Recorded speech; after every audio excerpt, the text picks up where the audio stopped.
doing out there? How y'all feel? Defeated and ineffective. So we're gonna talk about how this media is spinning this missile attack from Iran, this retaliation attack, Uh, and let's talk about like the different little perspectives or framing that's happening around it, and then we're gonna go into Hurricane Helene.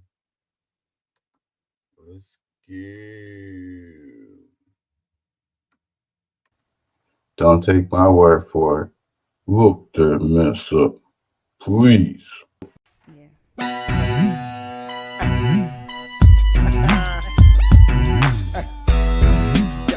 Yeah, you know what I'm saying? KCE, King An Chaka. educated and united public cannot be controlled. Get organized. Learn to be active.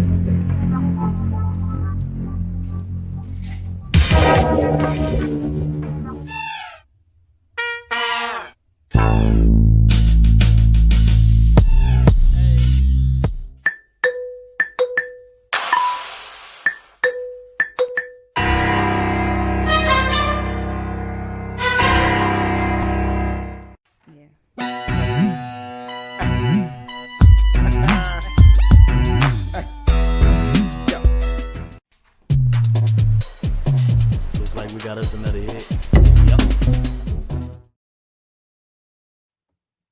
Largely ineffective, Biden says. Let's check it out.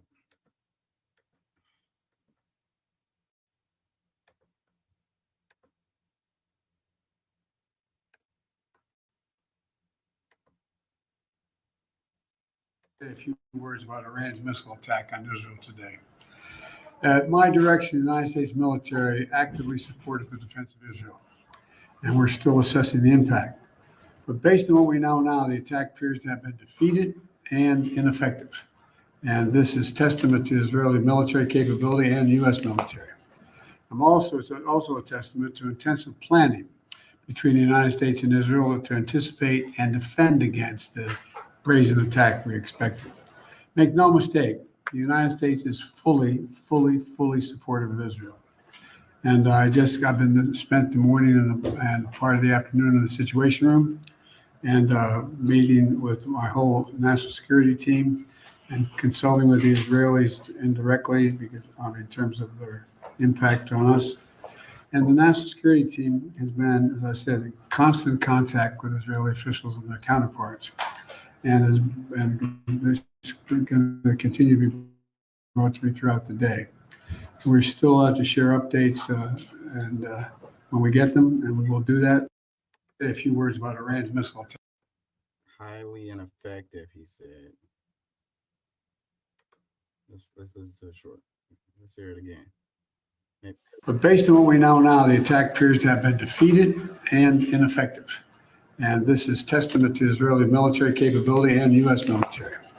It's also a testament to intensive planning between the United States and Israel to anticipate and defend against the brazen attack we expected. Defeated and ineffective. That's the theme. Let's show this. You know what? We'll come back to the framing. Let's play this.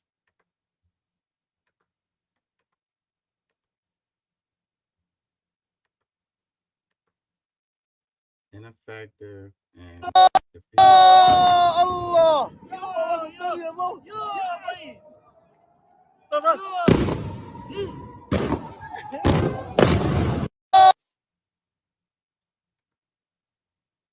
Play another one. Those look like they were landing to me.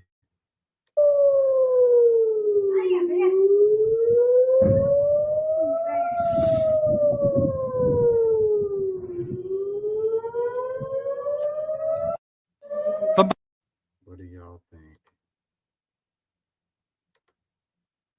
Think any of those hit?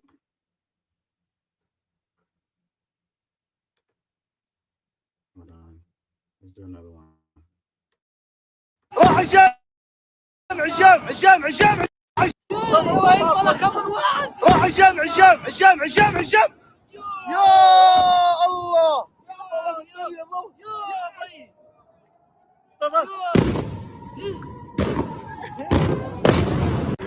Imale masa. Yo, yo, Imale, yo. Imale.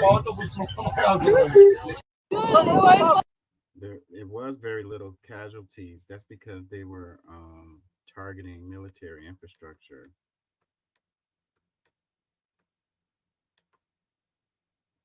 It says more than 20 fifth generation F-35 fighter jets were destroyed in Israel.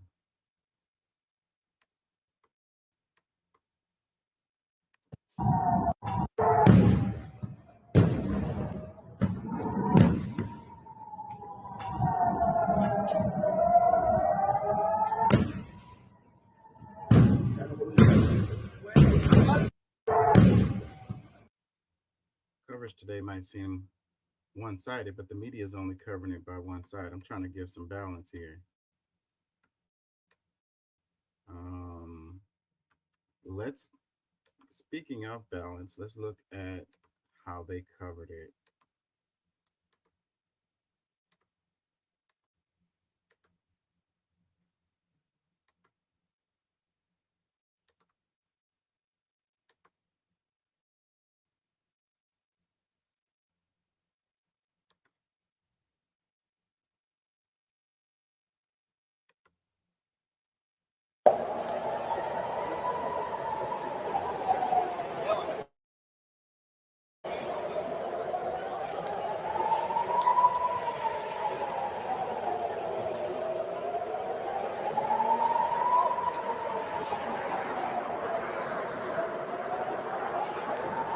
Notice the angle that they're showing these from.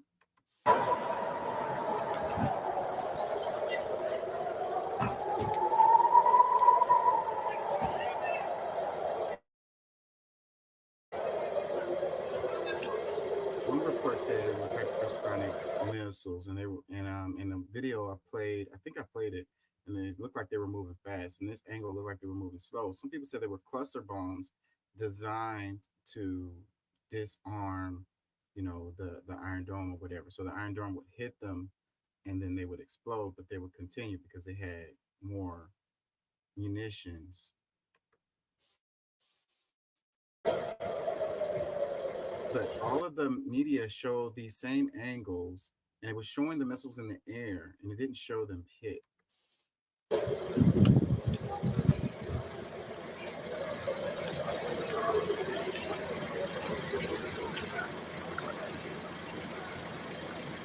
It gives the perspective that the Iron Dome was effective.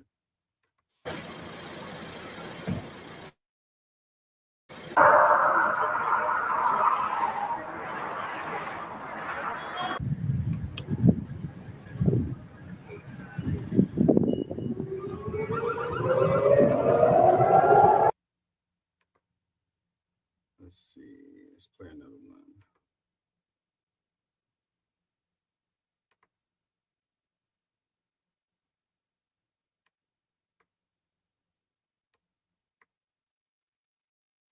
And we'll continue to show the images as well. But please welcome everybody to Live Now from Fox. This is Blaise Mistal, Vice President for Policy at GINSA. Thanks so much for joining us on Live Now. Very crucial breaking news moments that are happening throughout Israel.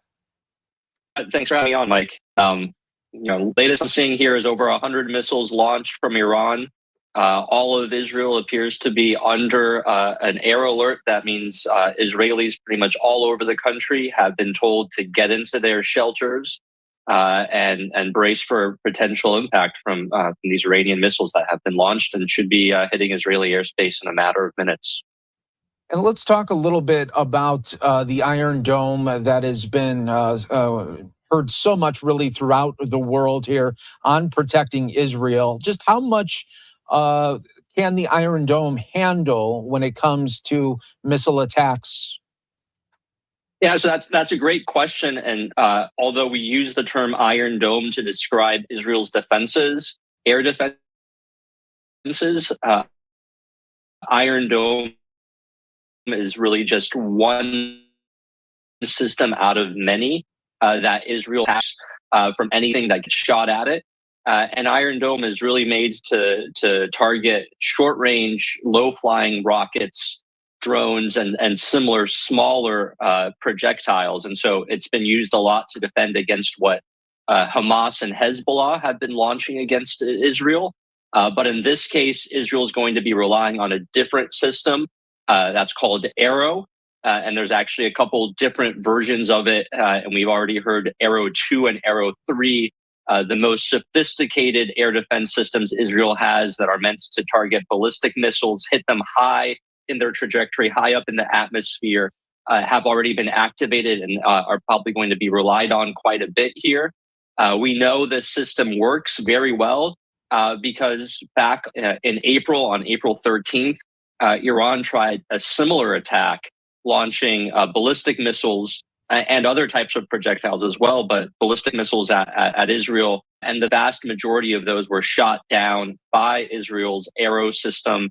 Arrow has also shot down missiles that have been fired from Yemen by the Houthis.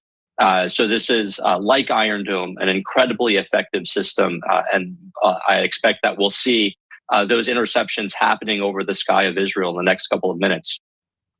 And Blaze, let's also talk about the last time that Iran did this, where we heard of the warnings and really the imminent attack that happened, and then it came out to be reality there. Talk about the first time this happened just months ago. Yeah, so impenetrable Iron Dome defense systems. Force than really streaming Where the clip where they broke it down about the systems to tell the story, Iran launching missiles into Israel, and quite a response to talk about. CBS News senior foreign correspondent Elizabeth Palmer joins us live from Tel Aviv. Elizabeth, you've been in and out of shelter in recent hours. We're streaming here on 7, but also network television. You were wearing a helmet. It looks like, from the fact that you've taken it off, that things are a little more sedate now.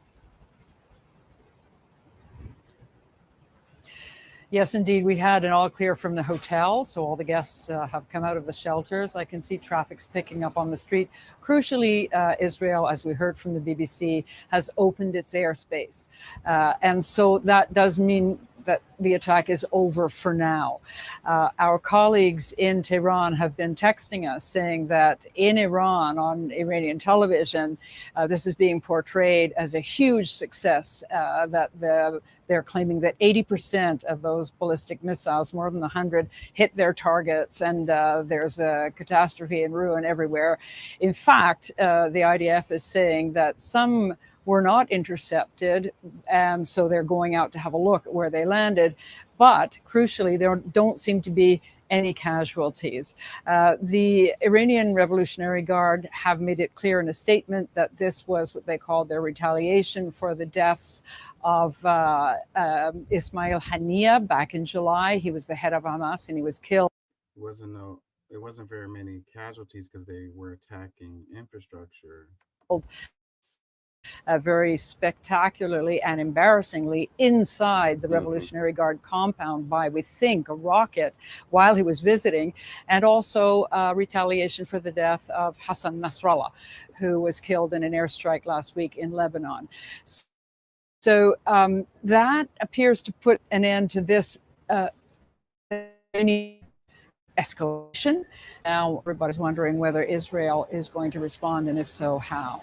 You take out the possibility of Israel responding, and you contrast this with what happened in April. There does seem to be some similarity in how Iran sent the drones in, the missiles in, and then said this is the chapter closing speak, and then a similar statement tonight relative to that. Do you see that contrast as well?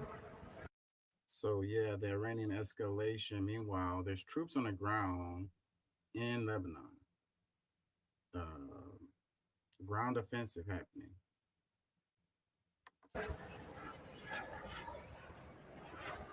I do. And I think that you have to bear in mind that the Iranians are very much playing to a domestic audience. They had said they would avenge the death of Ismail Haniyeh. The death of Nasrallah has been massively embarrassing in Iran, and they had to be seen to be doing something. We will hear from the Israeli Defense Forces in the coming days whether this was designed to be more a show of force than really designed to do serious damage. It may have been a little bit of shadow boxing, but I mean, very lethal, dangerous shadow boxing, but nevertheless, not a prelude to a full-scale war. In Iran, See how they're showing the same images? and for those Every news media outlet is showing the same images and from the same angle, is what I noticed. But then all I had to do was go to Twitter and I saw different images. It wasn't difficult. All I had to do was open my Twitter and it was already there, like all down my timeline. Allah! Allah!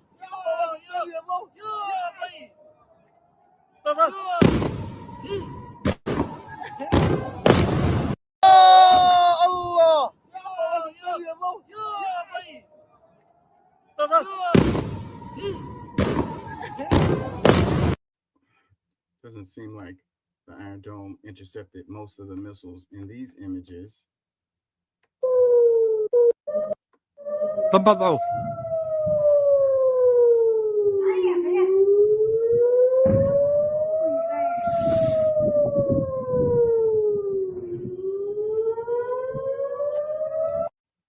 تفضلوا. Quite the opposite seems true looking at these images. It's looking like most of them made it through. Allah!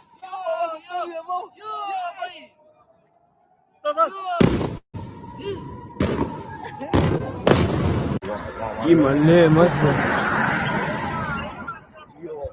يو يو يملي يو يملي.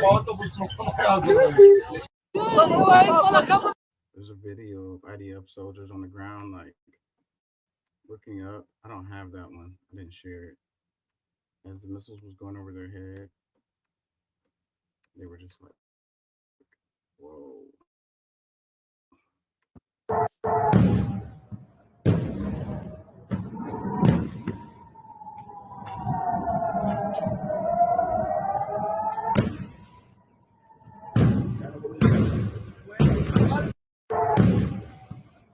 I didn't check to see if y'all can hear me. I'm nervous now. Can y'all hear me?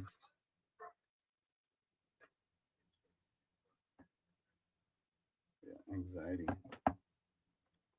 Can never tell. Everything can look good and it still won't be necessarily good. Let's play some clips. Hold on. Candace Owens, let's play this one. Listen, I saw something really funny that I laughed at on Twitter when I think Trump tweeted something about Iran being a threat, and some random user just wrote, "Hey man, if we crowdfund and give you 100 million, can we please not go to war with Iran?" And that's why I love the internet. Like, because everyone just knows what's happening right now. But we all have to kind of pretend we don't or whatever. And it's like we have candidates that go onto stage when they're running for president of the United States and they're just like, no, I love Israel more. No, I love Israel more. No, I love Israel. No, no, no. When I get in office, I'm going to do more for Israel. No, if she gets in office, she's going to do less than I'll do for Israel. This is embarrassing. It's embarrassing. Listen, I saw something. It's totally embarrassing. I agree with you, Candace. I was watching the debate and I was like, look at these guys, man.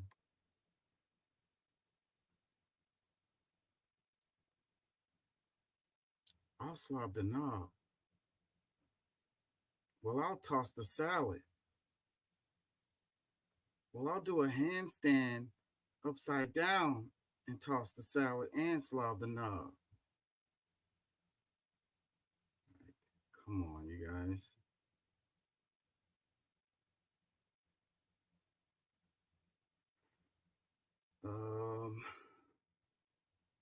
Hold on, I'm all distracted now because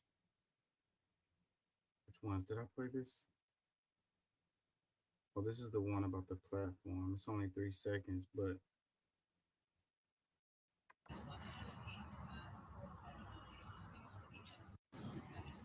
the news is not covering this at all. So what they're saying here is that um, it says Israel gas platform in the Mediterranean Sea have been destroyed. It says, notice how Iran isn't targeting civilians. Yeah, so it was the base. What was the name of it? Hold on, let's see if I have it here. It was the base that they stored their fighter jets that was attacked. They're saying that it was destroyed. Here it is. Navatim Air Base.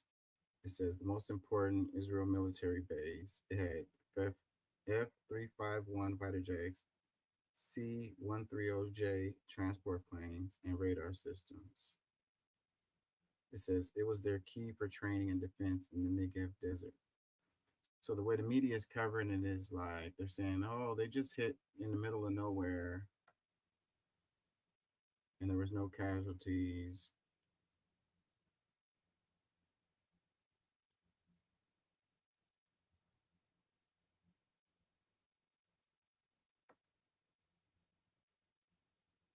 Let's play this. Joining me now is a man not known for sitting on the fence. He passionately opposed the invasion of Iraq, and now he feels that Hezbollah is justified in attacking Israel. The respected MP for Bethnal Green is in our central London studio.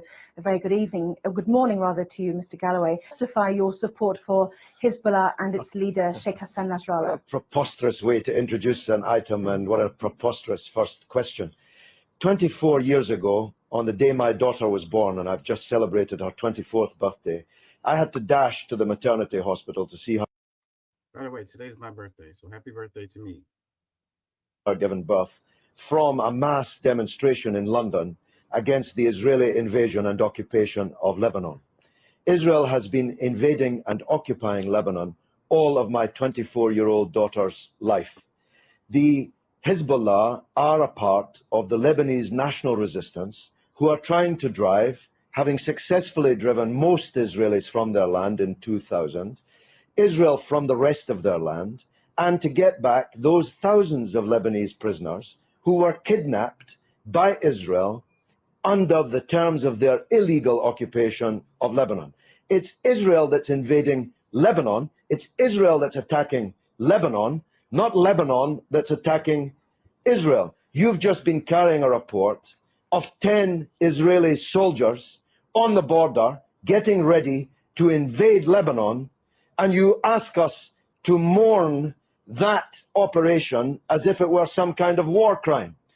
Israel is invading Lebanon and has killed 30 times more you put your Lebanese finger on the button, civilians though, didn't you? than have died in Israel. So it's you who should be justifying the evident bias, which is written on every line on your face and is in every nuance of your voice and is loaded in every question that you ask. Right. Yeah, they're not on the border. They have crossed the border and done a ground invasion already. And there's reports that they've been receiving mass casualties. It's heavy fighting happening on the ground. To you, everybody but me has an APAC person. What does that mean, an APAC person? It's like your babysitter, your APAC babysitter, who is always talking to you for APAC. They're probably a constituent in your district, but they are, firmly embedded in APAC. And every member has something like this? I don't know how it works on the Democrat side, but that's how it works on the Republican side. And when they come to DC, you go have lunch with them, and they've got your cell number, and you have conversations with them. So I've had that's absolutely crazy. I've had 4 members of Congress say, "I'll talk to my APAC person," And like, it's literally what we call them, my APAC guy. I'll talk to my APAC guy and see if I can get him to, dial those ads back. Why have I never heard this before? It doesn't benefit anybody. Why would they want to tell their constituents that they've basically got a buddy system with somebody who's representing a foreign country? It doesn't benefit the congressman for people to know that, so they're not going to tell you that. It's in. Have you seen any other country do anything like this? Like No. Russia obviously determines the outcome of our elections. We keep hearing that. Does anyone have a Putin guy that they talk to? Not only do they not have a Putin guy, look, they don't have a Britain guy. They don't have an Australian guy. They don't have a Germany dude. Like, it's the only country that does this, that has somebody that, like, uniformly, I guarantee there's some spreadsheet at APAC where where the APAC dude is who's matched up with the congressman is there, and then all the congressman's votes on the issue. Oh, has the congressman been to Israel? They pay for trips for congressmen and their spouses to go to Israel. I'm not the only Republican who hasn't taken the APAC trip to Israel, but I'm probably one of a dozen that hasn't taken that trip, and the other ones just haven't got around to it. Yeah, man, that's crazy. And all the money that pours into the elections. If it was any other country that was pouring money into elections to, get their person that they want elected, it would be outcry. But they get to do it indiscriminately and out in front of everybody's face, and nobody says anything. The influence that they have on Joining me now is a man not is crazy, over the top, ridiculous. They put so much money. If you don't do what they say, they'll put money behind your opponent. And to the point where when people are getting ready to run an election, they be careful what they say or whatever, because they're worried about that money coming in on their opponent. Even if they don't put money in on their opponent, it still influences people's elections, because they're worried about the money coming. These damn It's too much money in the politics anyways from Jump Street, that they influence elections way too much. These damn ads, they have way too much power, and it's just not right. They should just take that out, take the money out. Then maybe we would get better people. Maybe we won't have to vote between the lesser of two evils if it wasn't so much money in the politics. This one, it says, just then, Russia says Israel must immediately withdraw troops from Lebanon. Man, it's getting heavy out here. فخامة وسمو الدولة تؤكد المملكة رفضها القاطع استمرار العدوان فخامة وسمو الدولة. It says, this is the Saudi prince. He says, we are convinced. Did I miss anything? فخامة وسمو الدولة. We're convinced that the only way to تؤكد المملكة رفضها القاطع استمرار العدوان والاحتلال والتهجير القسري لسكان غزة، كما تؤكد تحميل achieve security, peace, and stability in the region. سلطات الاحتلال مسؤولية الجرائم المرتكبة بحق الشعب الفلسطيني ومقدراته، وأننا على يقين بأن is to end the occupation, siege, and colonization. السبيل الوحيد لتحقيق الأمن والسلام والاستقرار في المنطقة هو إنهاء الاحتلال والحصار والاستيطان وحصول الشعب الفلسطيني And the Palestinian people's access to على حقوقه المشروعة وإقامة دولته المستقلة rights and the establishment بحدود 67 of an independent state within the عاصمتها القدس الشرقية، وهو ما يضمن border of Jerusalem and its eastern استدامة الأمن واستقرار المنطقة capital, which ensures the security and ودولها. والسلام عليكم ورحمة الله region and its countries. Peace be وبركاته. upon you. فخامة وسمو الدولة.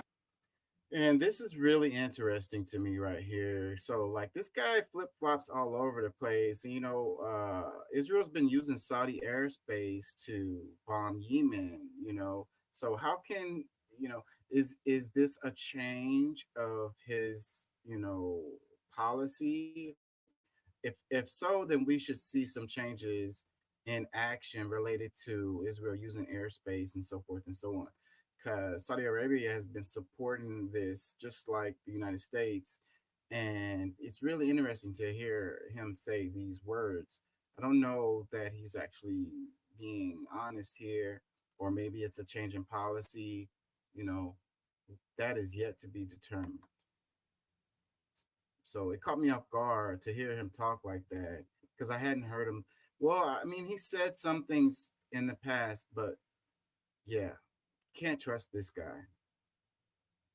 It says Saudi Arabia Prince Salman says Netanyahu should be criminally held responsible for crimes against Palestinians. He also called for an end to the illegal occupation and the recognition of the state of Palestine with the 1967 border and Jerusalem as its capital.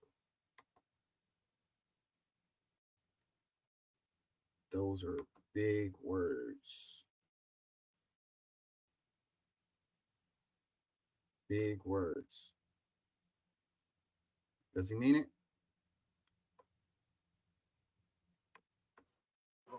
Citizens of Israel, first of all, I would like to extend my condolences to the families of those who were murdered in the atrocious terror attack in Jaffa and wish for a speedy recovery of those who were wounded, just like in the Oh missile. yeah, it was a crazy development. Like, shooting happened in Israel at the same time as these missiles was coming. So it was like, I don't know. They're calling it a terrorist attack. So maybe it was. I don't know.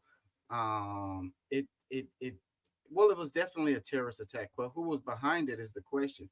Was it Israel's people, own folks who were involved in it, or was it foreign folks who were involved in it? It's kind of strange that it happened at the same time as the missiles coming over, but it could have just been a coincidence. And I was reading the report. It was two gunmen. They were slayed, and a number of other casualties, you know, passed away as a result of that attack. Um, yeah, that's crazy. A lot going on. So you've got Israel fighting Gaza Strip, um, Yemen, Syria, Lebanon, and the West Bank all at the same time. And Egypt is getting in it. So, yeah, these guys got a lot going on. They got a lot on their plate right now. And then they got internal terrorist activity. Of Israel, first of all, I would like to extend my condolences to the families of those who were murdered in the atrocious terror attack in Jaffa and wish for a speedy recovery of those who were wounded. Just like in the missile attack, there's a guided hand behind this terror attack as well, a murderous one coming from Tehran. This evening, Iran once again launched an attack on Israel with dozens of missiles, but the attack failed. It was thwarted thanks to Israel air defense system, which is the most advanced in the world, and I would like to congratulate the IDF for this impressive achievement. It was also thwarted thanks to the responsibility and alertness displayed by you, citizens of Israel. I wish to also thank the U.S. for its support of our defensive effort. Iran made a major mistake this evening, and it will pay for it. The regime in Iran just doesn't understand our determination to defend ourselves and our determination to retaliate to our enemies. Sinwar and Def did not understand that. Nasrallah and Mohsen did not understand that. And I guess there are those who do not understand that in Tehran, but they will. We are going to adhere to the rule that we set for ourselves. Those who attack us, we attack them. And that's true wherever we fight, when we fight the axis of evil. It's true for Judea and Samaria, it's true for Gaza, for Lebanon, for Yemen, Syria, and it's also true for Iran. We are fighting the axis of evil everywhere, including our courageous soldiers who are now in action in Gaza and in southern Lebanon. Today, more than ever, the forces of light in the world must unite and act together against the dark regime of Ayatollahs, which is the source of terror and evil in our region. They must stand with Israel. The choice has never been clearer between tyranny and freedom, between a blessing and a curse. And now, at the eve of the Jewish New Year, I say to you, citizens of Israel, Israel is on a momentum. There goes that same angle again. And the axis of I really wouldn't be surprised if these angles were like approved by the IDF, by Netanyahu, by Israel, Like these are the images we want y'all to show. Evil is regressing. We will do everything we can in order to continue this trend to achieve all the goals of the war. First and foremost, to bring back all of our hostages and ensure our existence in the future. A safe and happy new year to all of you. It's a trip how those images are synchronized across the.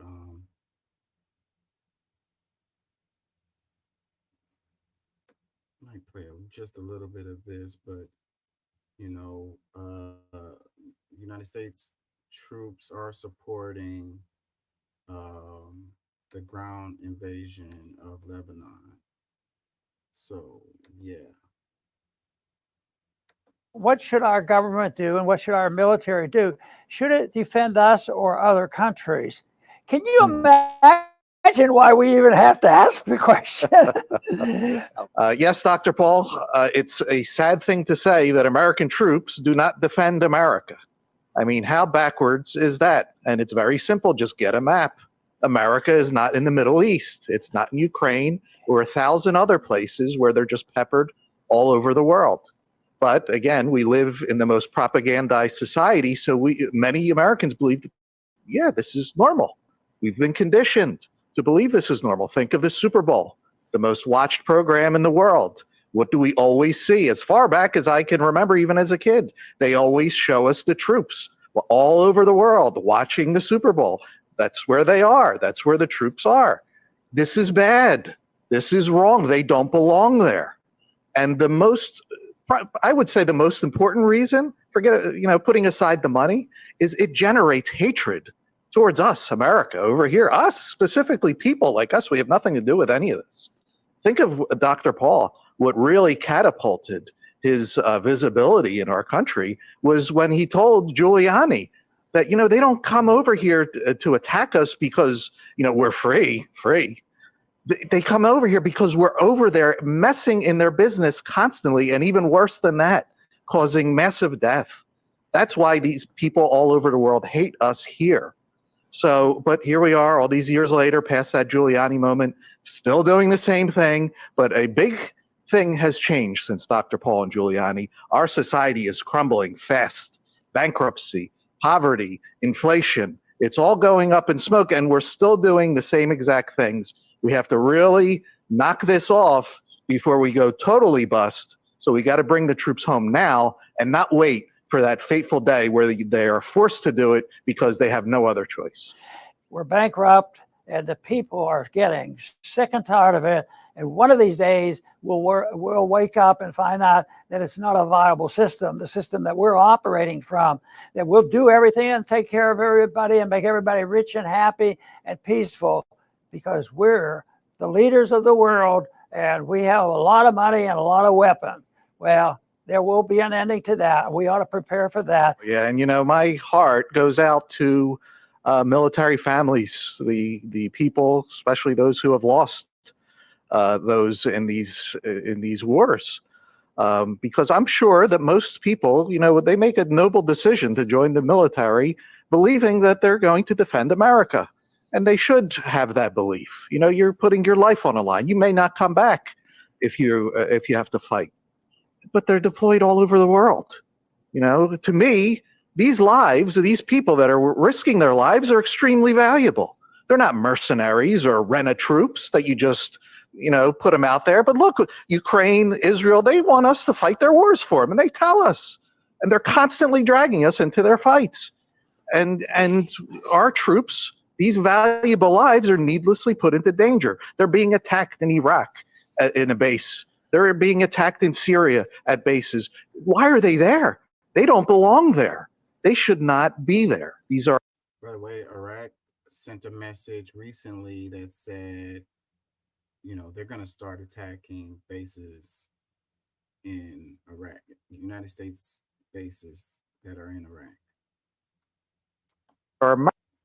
They were celebrating. I got a clip of the Iraqis celebrating the missile attack from Iran. Americans that should be defending America. And while this is happening, this is the greatest, I can't even believe that this is happening at the same time. Our nation is being invaded at the same exact time. Literally, the border's open. Come on in. California says you don't even need a voter ID to vote. In fact, it's illegal to ask for a voter ID. This is happening while our troops are being put in danger out there for someone else, not us. It's so backwards, and it really has to change. I think it's just so sad, because there's nothing more that breaks my heart is when I see them come back, and the many that have died. It's so sad. But how about the many that have lost limbs, and they just try to struggle the rest of their life to live? And I see it as not a mistake on the short run. I see it as a mistake on the long run, because policies are wrong. We don't follow the Constitution. We don't understand the nature of national defense. And I do not believe for 1 minute that we are safer because of that policy. I think we're a lot more endangered by us doing this. At least it's draining us. It's draining us, the moral fiber of this country. So it's disgusting, because I think the answer to this is pretty simple. Just non-intervention, mind our own business, bring our troops home, defend this country, and don't be badgered by people saying, well, you're un-American, you're unpatriotic, and you're putting us in danger. I think the opposite is the case. Yeah, so Israel they've been running to bunkers. Citizens of Israel, first of all, I would Does the Israeli citizens, do they feel safer as a result of what's going on? Does the aggression equal, what did it say, escalation equals de-escalation or whatever? Like, is that really what's happening? Is that really the results of what they're doing?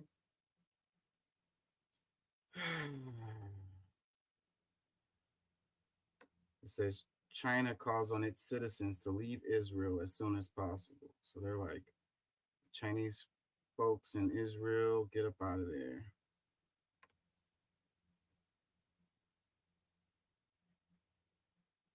Get out.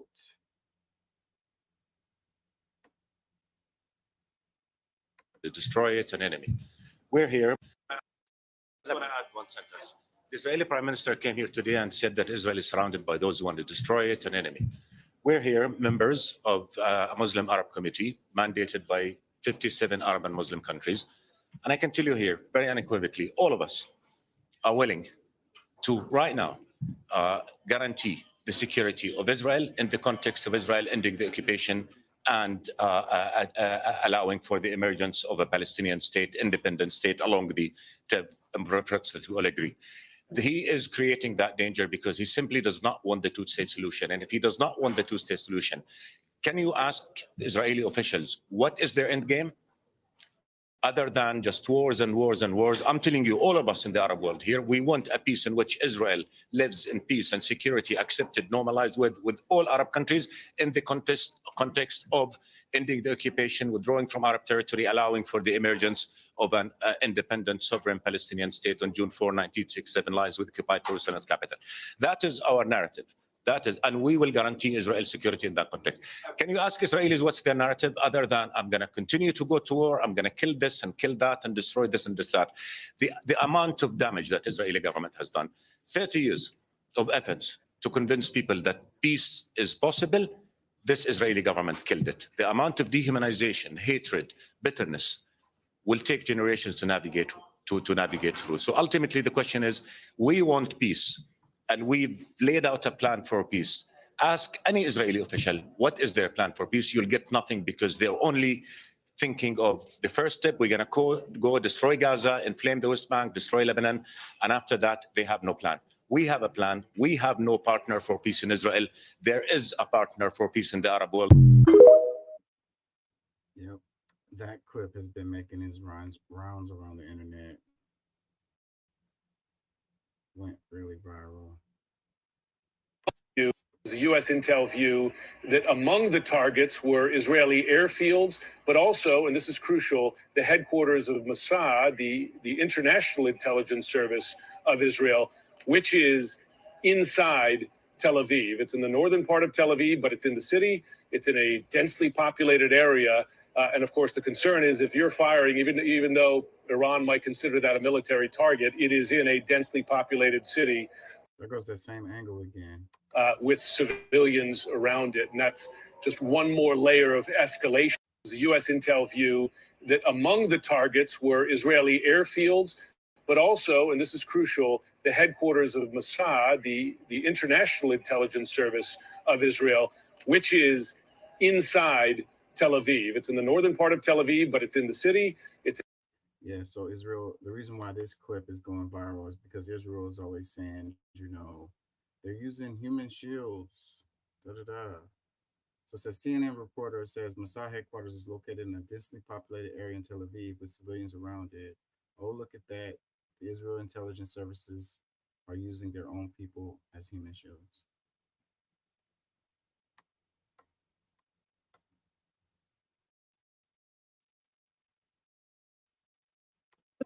Ladies and gentlemen, there's only one name I have to put out there for you to have horror in your hearts. And that's Hind Rajab, a 6-year-old girl who was in the car with her relatives. The machine gun bullets ripped through the car, fired by the Israelis, killing her family, leaving her and her 15-year-old relative cousin alive but wounded. They picked up the phone and they called for help. Within minutes, the machine guns opened up again and killed her 15-year-old cousin, leaving a 6-year-old girl alone with dead relatives on the phone, begging for help, pleading for help, crying for help. They tried to send help. They sent 2 paramedics, very brave men, who went out there from the Red Crescent Society. They cleared the path. They got approval from the Israelis to go there and rescue this 6-year-old girl. They got within sight, 50 meters away. They said, we see her. We see the car. They got out of the ambulance, and they were immediately gunned down by the Israelis, murdered. Their crime, trying to rescue a 6-year-old girl. She's on the phone begging for help. Please help me. Please come to me. A 6-year-old girl pleading for help. And what did the Israelis do? The tanks are coming closer, she said. I'm afraid. The tanks are coming closer. The lady on the other end had her pray, had her recite verses from the Quran. And then the machine guns opened up for a last time. And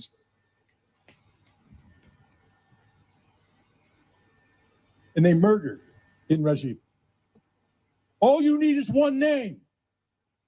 And yet I can give you 40,000 to 190,000 names of Palestinian civilians who have been murdered in Gaza by the Israelis. Their crime, wanting to have a homeland, wanting the same thing we want, a place we can call our own, a place we say, this is my home. This is where I will raise my family. This is where future generations will learn to live in peace with their neighbors. But no, the Israelis don't want to live in peace. The Israelis dream of something. And when I say Israelis, I'm speaking of Zionists, people. I'm not speaking of Jews. I'm speaking of Zionists. The Jewish faith is a faith of God. We are not here to speak ill of the Jewish faith. We're not here to speak ill of any religion. We're here to speak ill of the murder in the hearts of those who will steal the land of others so that they can prosper while suppressing the ambitions, the desires, the hopes and dreams of millions of people who are innocent. They're only guilty of one thing: being born in a concentration camp, an open air concentration camp. That's it. That's all they're guilty of. You know, the plight of the Palestinians is tied to South Africans, Haitians, Black folks in America. There's a common thread.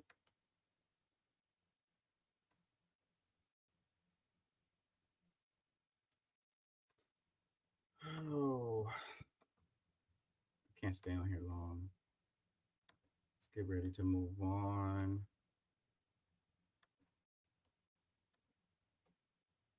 Do this one first. So it says at least 6 dead in suspected shooting in Tel Aviv amid Iranian missile attack. At least 6 people were killed and several others injured in shooting Tuesday night in Tel Aviv, Israel, according to a statement from the Israel Police Spokesperson Union. The agency suspects terror as a motive in the incident. Both of the two alleged shooters have been killed, the Israeli Police Spokesperson Unit said.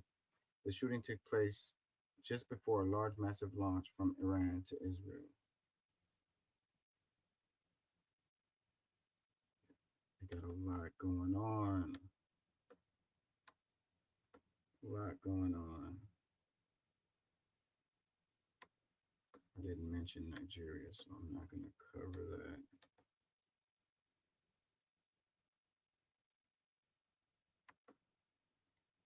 This one, it says major Israeli outlet Jerusalem Post publishes an article claiming parts of Lebanon, Syria, Jordan, and Iraq as Israel's promised land. So the Jerusalem Post, the headline is Lebanon part of Israel's promised territory? Israel outlet Jerusalem Post published an article claiming parts of Lebanon, Syria, Jordan, and Iraq as Israel's promised land. It says the Torah provides clear guidance regarding the areas we were commanded to conquer when taking possession of the land. It says in the last generation, the term Greater Israel has come to the forefront.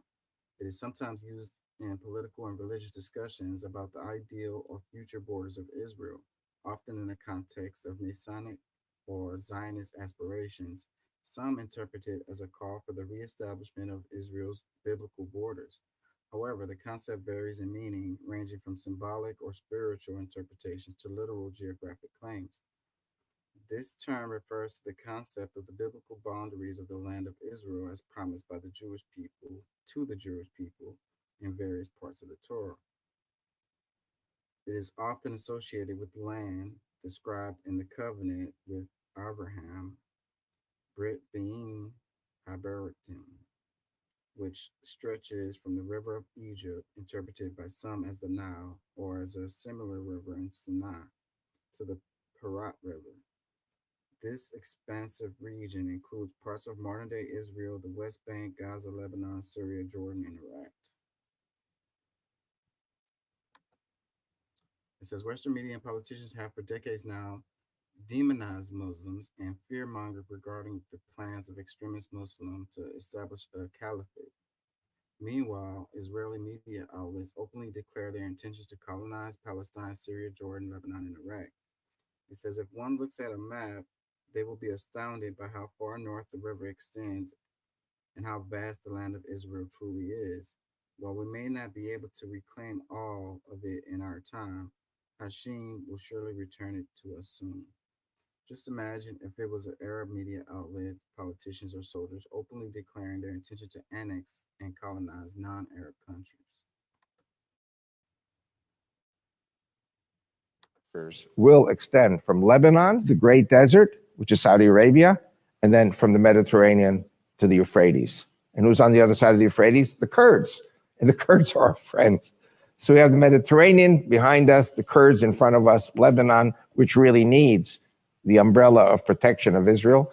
And then we're going to take, I believe we're going to take Mecca, Medina, and Mount Sinai and purify those places. Eventually, our border. Purify those places. What does that mean? It says Israel politician Ava Lipkin said during a TV interview that Israel's borders will extend from Lebanon to Saudi Arabia. It says a badge was spotted on an Israeli soldier arm in Gaza. The map shows Greater Israel, reflecting Zionist beliefs that their promised land encompassed Palestine, Egypt, Lebanon, Syria, Jordan, Iraq, and Saudi Arabia. It says Zionism has always been colonialism. Israel has always been a colonial project built on the stolen land of the indigenous Palestinian people as well as the Lebanese and Syrian people. Yeah, I forgot to mention the Native Americans, the Aborigines in Australia.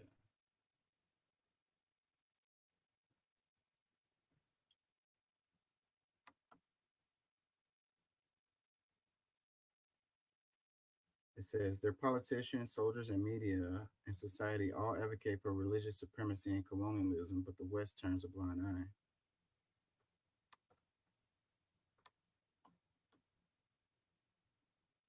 motivations. If it was like a crime, if it was like an investigation, like trying to figure out a motive for a crime,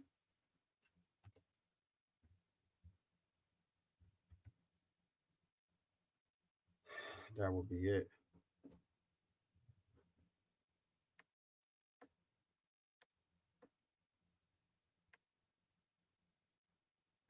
Let's move on. Urgent rescue and recovery efforts underway days after Hurricane Helene roared through the southeast, triggering extreme deadly floods. Parts of western North Carolina in and around Asheville hit with what officials are calling biblical devastation. At least 60 people unaccounted for. This is looking to be Buncombe County's own Hurricane Katrina. The historic storm dumping as much as 30 inches of rain in parts of the Carolina mountains. Nearly a dozen landslides reported. I don't think anyone was prepared for it. I don't think anyone thought it would be this bad. Roads and bridges washed away. As of Saturday, the state DOT shutting down more than 400 roads. Countless residents stranded. Crews and neighbors going door to door to help the most vulnerable. It's like a bomb went off. They don't have homes. They don't have oxygen. They don't have water. Relief teams from nearly 20 states on the ground, helping rescue hundreds of people from floodwaters. We're just trying to keep everybody alive. Those rescue workers are not only working to save lives, but also restore power to hundreds of thousands of people. And in addition to that, also repair cell service. There were so many towers that were destroyed during the storm, and so they're working to get cell service back to so many people in that area. Urgent rescue and recovery. Yeah, man, pretty horrible. I want to say the death toll is like over 200 now, with a whole bunch of people still missing. ABS News Live, it says urgent rescue and recovery efforts are underway after Hurricane Helene devastated parts of western North Carolina. It went all the way up. It went through Florida, Georgia, South Carolina, North Carolina. Really terrible.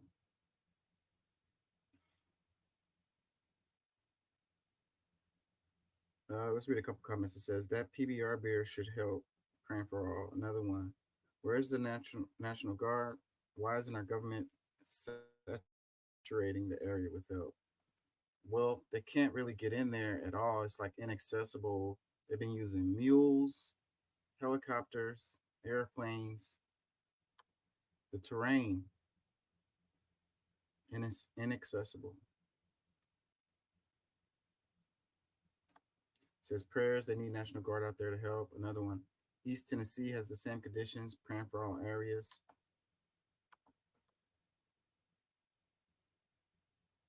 It says prayers are being sent that way. I think each and everybody that is doing what they can to help these people, you are loved in Jesus' name, amen. Another one, Southwest Virginia is in the same condition. Please help them. Yeah, it's like multiple states, like the whole freaking southern East Coast is just messed up.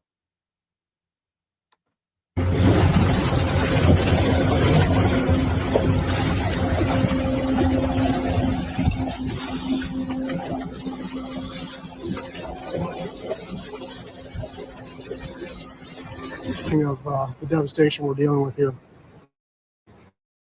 Chimney Rock's gone. Flying Bridge is gone.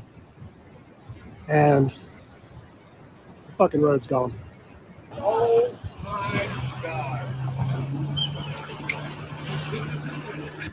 Good. But it'll probably go to the side. I think there's somebody, well, there's them here. I think there's somebody in that truck. We can't get our 911 to work. Oh my God, dude.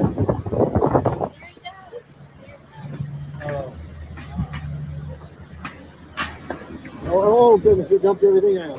Road nowhere.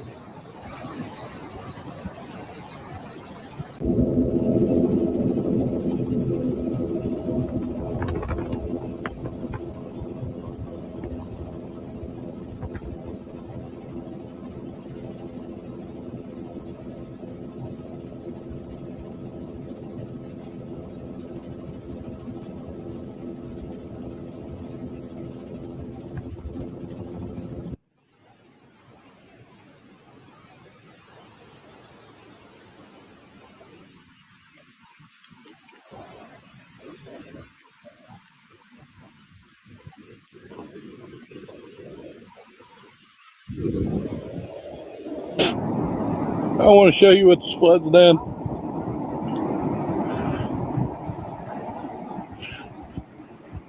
Everything on the farm drowned. Couldn't get everything out. We managed to save one horse. The rest of the horses are trapped next to the barn. We cut all the fences so they could try to get out. But everything's gone.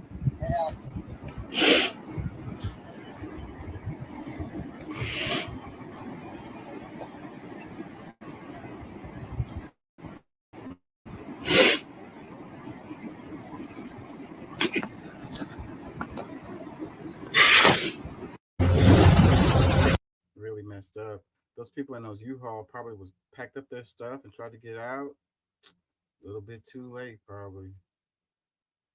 It says U.S. News, according to state officials in Florida, Tennessee, North Carolina, South Carolina, and Georgia, at least 65 people have died as a result of Hurricane Helene. The storm has brought catastrophic flooding to parts of North Carolina and Tennessee. Many officials are warning that the death toll is expected to rise. Officials in Unicoi County, Tennessee, says 73 people are unaccounted for. In addition, there has been significant loss of agriculture, livestock, pets, and wild animals. President Biden has approved major disaster declarations for Florida, North Carolina, South Carolina, and Tennessee. In a statement, the president said, as we continue to support response and recovery efforts, we will make sure that no resources are spared to ensure communities can quickly begin their road to rebuilding.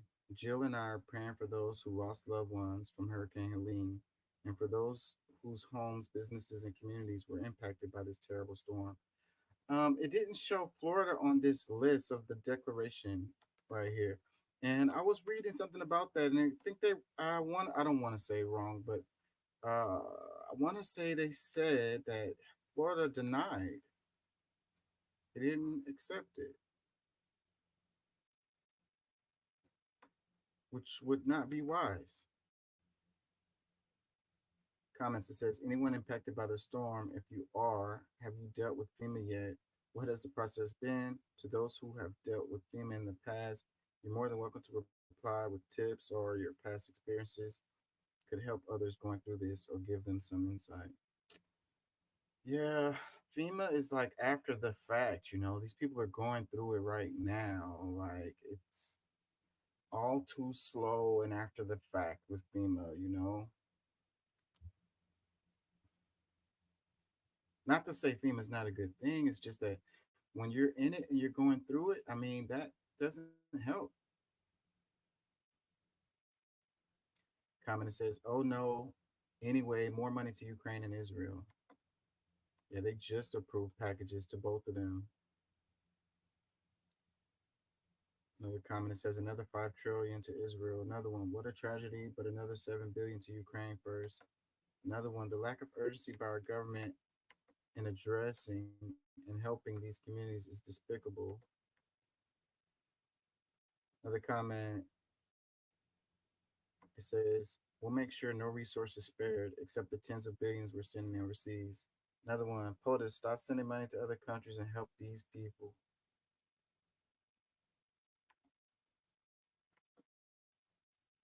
People were like, well, these people, they should have known or whatever. Man, it's way off the coast. It's like hundreds of miles off the coast where this storm went up.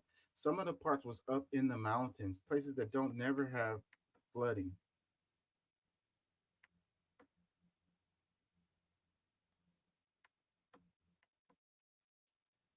People always want to make excuses, reasons to freaking not feel for these people.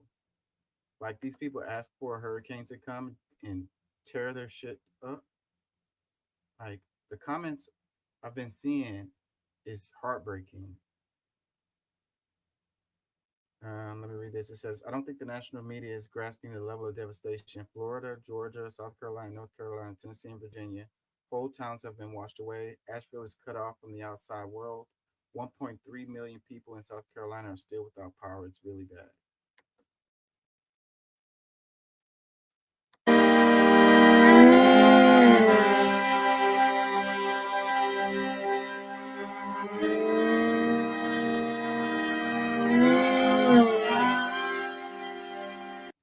That music is annoying.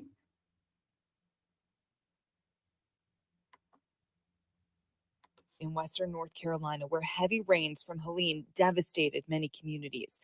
Flooding and mudslides have destroyed homes, roads, and businesses. Cell service there is just spotty right now, so we're just beginning to learn the true extent of the devastation. The North Carolina Department of Transportation says all roads in western North Carolina should be considered closed. All roads. I really don't think y'all understand how bad it is in the Southeast right now. We have towns that don't exist anymore. Chimney Rock is gone.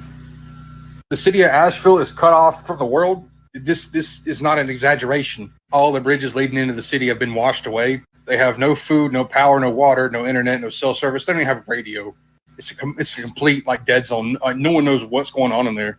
I don't think I'm being dramatic when I say that this is a Hurricane Katrina level event. There was a woman in my town who called for an ambulance, and the ambulance got stranded. And they were stranded for like 24 hours, and to my knowledge, the patient didn't make it. People are dying. They're still dying. I've been running the generator for the last 3 days, and we're starting to run out of gas. And this is on Highway 123 heading from Aisley to Greenville. And this was a 1 mile long line to get gas because they were the only people we knew around that had gas left. I got all the way to the end, and they were out. They had no gas. We checked every gas station in Pickens and Aisley and Liberty, nothing. And I don't know. I really don't think y'all understand.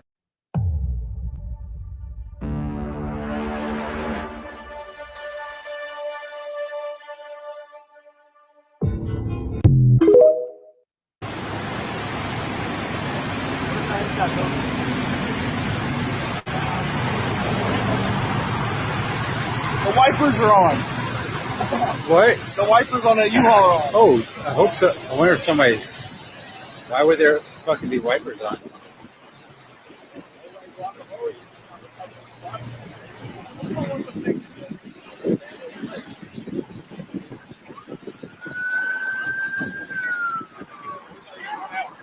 Probably.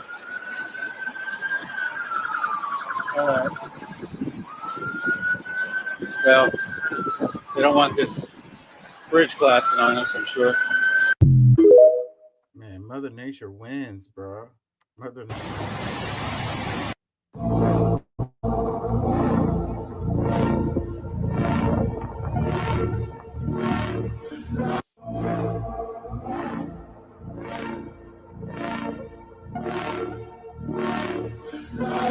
This one, I saw this clip with the Waffle House employees standing outside.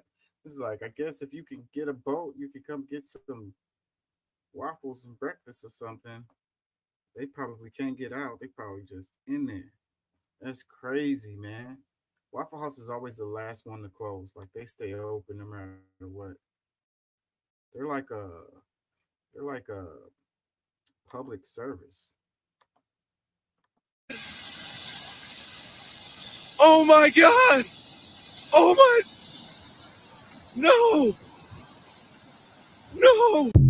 Yeah, a lot of the damages is happening from mudslides. Oh It was like levees busted, dams busted. Carolina and Tennessee is comparable to Hurricane Katrina. This dam in North Carolina took on too much water and almost failed, and another one in Tennessee almost failed. This is 5 miles east of Asheville. That's insane. I've been to Asheville, North Carolina quite a few times. My dad lives there, and it's chaos right now. You can't get cell service. This is Waynesville, North Carolina. I went to college in Cullowhee, which is only 20 minutes from here, so I actually know this place. I-40 going to Tennessee past Asheville is closed. It got totally swept away by the flooding. I used to take this road to go see my grandparents every summer, and it's gone. This is a hospital in Tennessee that almost got swept away by a river. If you're in Western Carolina or Tennessee, be safe out there. Yeah, that picture of the hospital, they had What we're seeing in they had to rescue those people off the roof. Trippy as fuck, like that we're all just like casually watching these flooding videos. Like we're watching global warming progressively get worse, and like we literally just like watch the shit happen. The video of that one lady breakdancing in her living room in the flood waters, like I was just like, it is so dystopian. I saw that video. And like literally we all are aware like it's going to get worse. Like when it gets to the point where the summers are so hot that we can't even leave our houses, and when it gets to the point where the storms are so bad that like the whole East Coast has to be evacuated, what are we going to do? We over here beefing about cashiers. We need to be beefing with our government and telling them that they need to get this environmental shit under control. And I mean immediately, because I don't want to have to leave New York. I don't want to have to leave the East Coast, period. I mean, the West Coast is going to be gone. And is it not trippy as fuck? Well, the government can't control the weather. What they can do is build stronger infrastructure, build better infrastructure. Well, that's what we have to do. We have to put money in infrastructure like ASAP. That needs to be a number one priority. Y'all, damage is gonna be bad. I mean, I-40 fell in the river. I-40 fell in the river, y'all. Every highway's closed. Every highway's closed. It's all, there's people here, y'all. There's people that live here. My mom's house is here. Like, she's not here, fortunately, but like, there's so many people here. And this is the first storm of the season, y'all. There's 2 more coming. Like, this is just heartbreaking to see. There's the interstate. I mean, these are people's homes, and the people of Appalachia don't have a lot. And flood insurance is optional. I mean, it's not required. It's just devastating. Poor Cherokee, y'all. The reserve, you can't even get off of the reserve. Like, you can't leave Bryson. Yeah, I saw this comment from an insurance adjuster because there was a clip. I don't know if you guys saw it, where it was a Tesla in a garage, and salt water and those Tesla batteries don't mix very well. So it was a fire. The fire caught the house on fire. And there was a comment underneath the video, and he was saying it's actually better that your house caught on fire because it's more likely for your insurance to cover it than the flood. We've ever had. I've been here 41 years, and I've never seen it this bad. And 24 to 36 hours ago, we were in a severe drought. And I just watched my business of 41 years float away.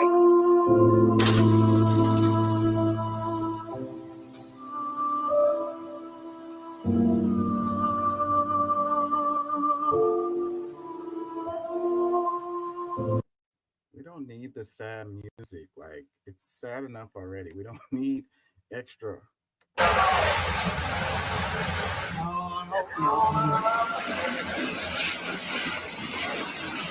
Oh, we're gonna go open the app. We have to, guys.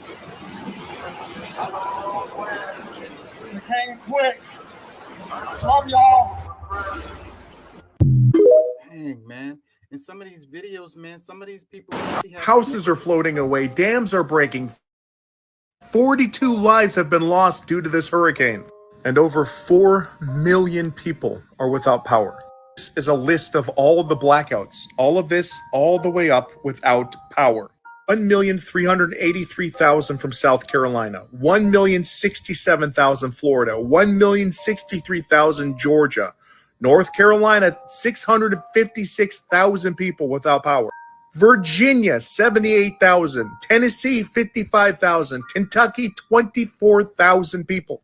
People were mocking the storm surge. People were mocking the storm because they've been through many storms before. I ask that you continue to pray for Florida, Georgia, South Carolina, North Carolina, Virginia, Tennessee, and Kentucky, and for the families of the 42 people that have passed away because of the storm. I ask that you guys pray for the rescue operations happening right now. That's 7 states. This got to be unprecedented.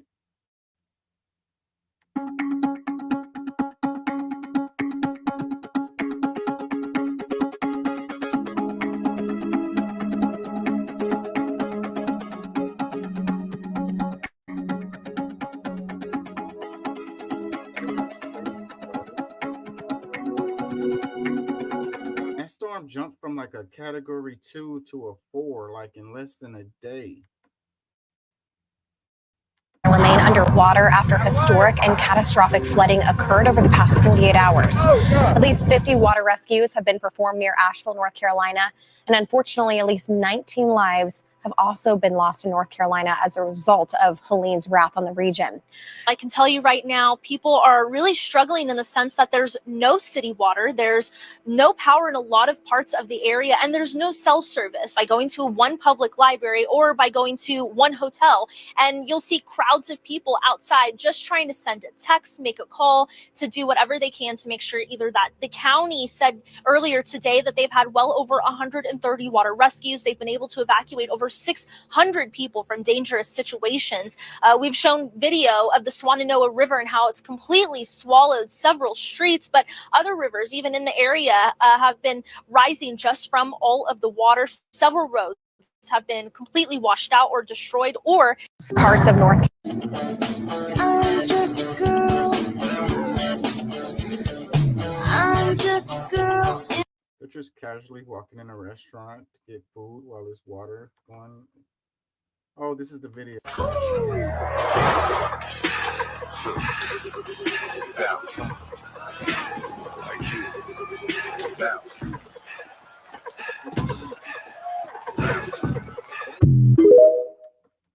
no. It says Hurricane Helene devastated the Southeast. Here's a collection of videos, TT videos from this weekend in no particular order. The last two highlighting the dystopian times of natural disaster and social media, holding everyone and their families in my heart that's been affected by this. I was just in Asheville a few months ago. I'm gonna hide, delete, ignore ignorant, useless comments.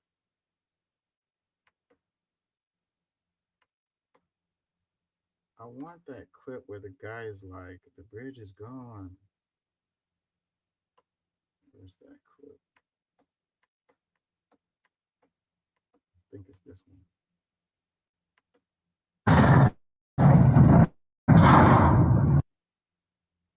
Get out of the way. Deep wind. Oh, God. Deep wind. Damn. I want the 107 bridge. 107 highway bridge. Get out of the way.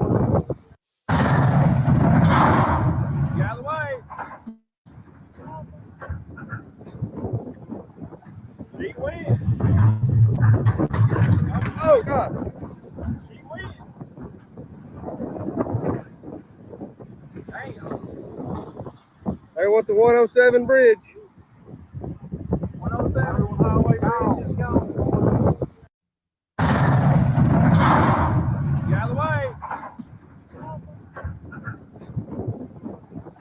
Deep wind. Oh, God. Deep wind. Damn. I want the 107 bridge. 107 highway bridge. It's crazy, man. Powerful floods from Helene collapsed the Kisner Bridge in Afton, Tennessee, into a roaring Nolichucky River. That's crazy. I ain't never seen nothing like that. Nope. Never seen nothing like that.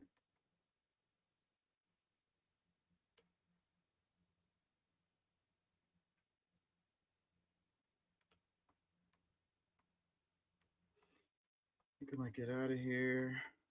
Do I have some more? 107 bridge gone. She gone.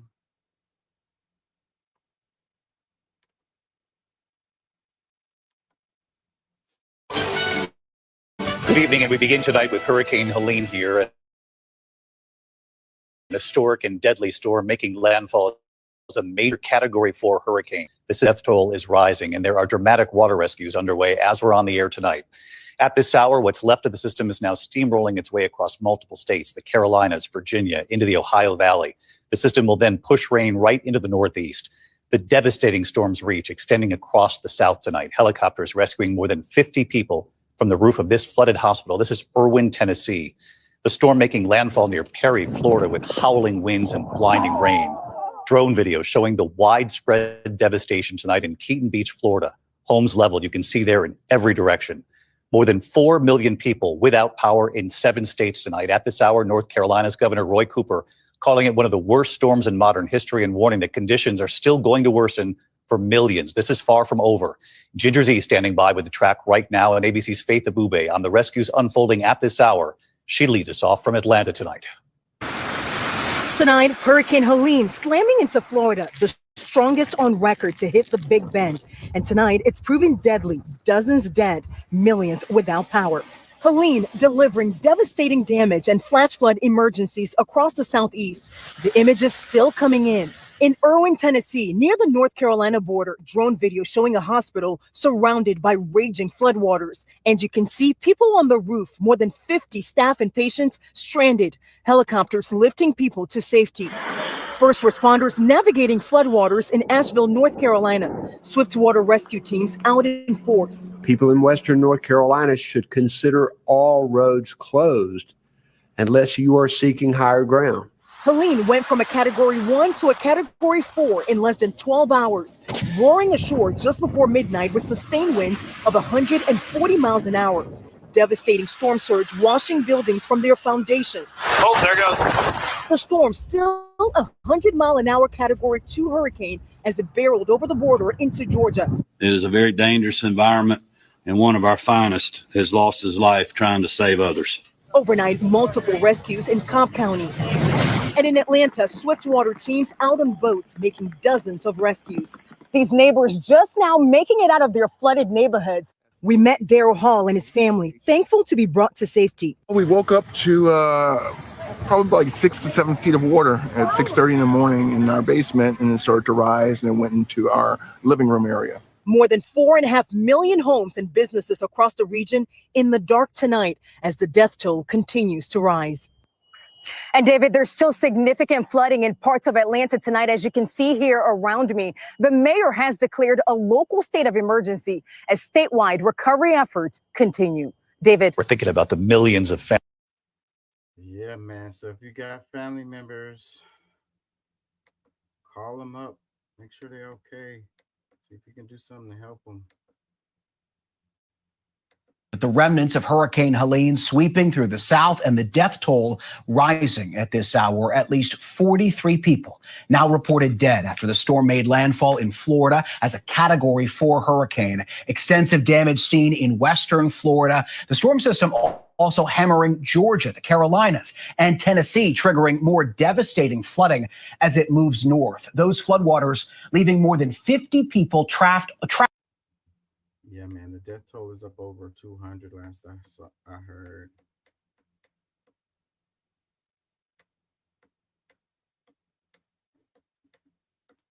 Crazy, crazy times.